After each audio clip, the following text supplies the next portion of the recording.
Finale Ligure.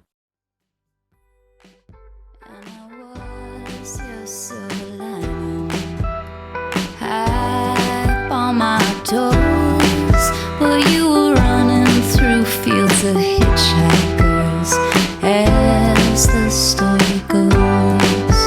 Hooray, hooray, I'm your silver lining. Hooray, hooray, but now I'm gone. Hooray, hooray, I'm your silver lining. Hooray, hooray, but now I'm gone.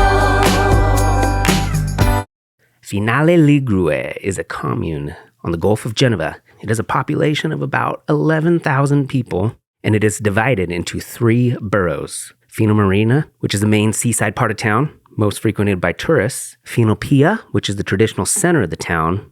And Finalborgo, which is located further inland and consists of an old walled medieval town.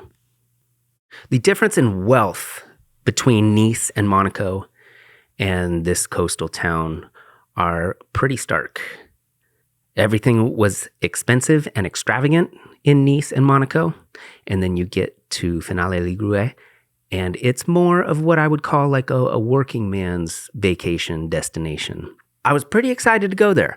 I envisioned it as an Italian version of Seaside, Oregon, kind of like a quaint little village where local people would go and vacation. When I showed up, I was pretty disappointed. I went directly to my hotel, and this room that I stayed in, which was just a 3-minute walk from the beach, was $121 a night. The beach was unbelievably packed.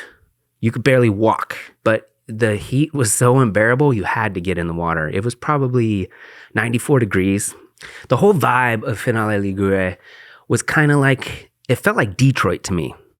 There is this massive building on the coastline that was a manufacturing center for an auto company called Piaggio, and it was vacant and broken, and windows were smashed out.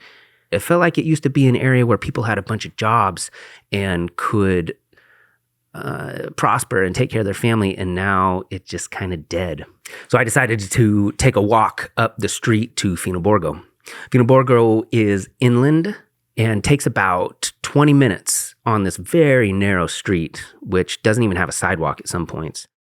And the appeal of Finalborgo is the fact that it is a medieval village that developed in the 12th century, when attacks from the sea were common and a fortified village on the hill was easier to defend than a coastal village.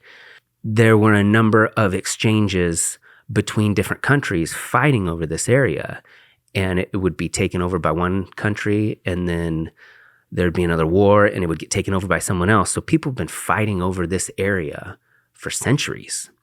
And on the hill, there is a fortress called Fort San Giovanni. This fort was built with the aim of strengthening the defenses of the Spaniards between 1642 and 1643. In 1822, it became a penitentiary. And you can see from some of this video that I took the different rooms where people were put in prison. Within Finalborgo, there are a number of different road types, different stones that they used. And it's so fascinating because as you're walking, you see these different stones from different eras. You can just imagine what it took to put all this stuff together.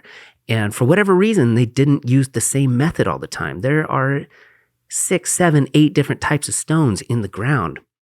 So I sat down at Sotto Il Santo Spaghetteria and I ordered bruschetta with ham and artichoke. And then I ordered something I never had before, and it was called trofie pasta. And the appeal of this restaurant is that they have about 8 or 10 different pastas with 30 different sauces. And I paid about 28 euros for the appetizer, entree, and a couple beers. To be honest with you, I was not impressed with this entire area. It was not what I thought it was going to be. and I was ready to go. So the plan had been for the next stop on the trip to be Geneva. That made the most sense when trying to get to Croatia. As I was riding the train from Monaco to Finale Ligure, I decided I wanted to go to the other side of Geneva. There is an area of 5 little towns called Cinque Terre. I decided I was going to go to sleep early and get up hella early and ride the train, go past Geneva and over to Cinque Terre. But I only had about 8 or 10 hours to spend there before I had to come back. I even considered riding the train from Cinque Terre down to Rome, and I decided not to do that, which ended up kind of fucking me, as you'll find out in the next episode.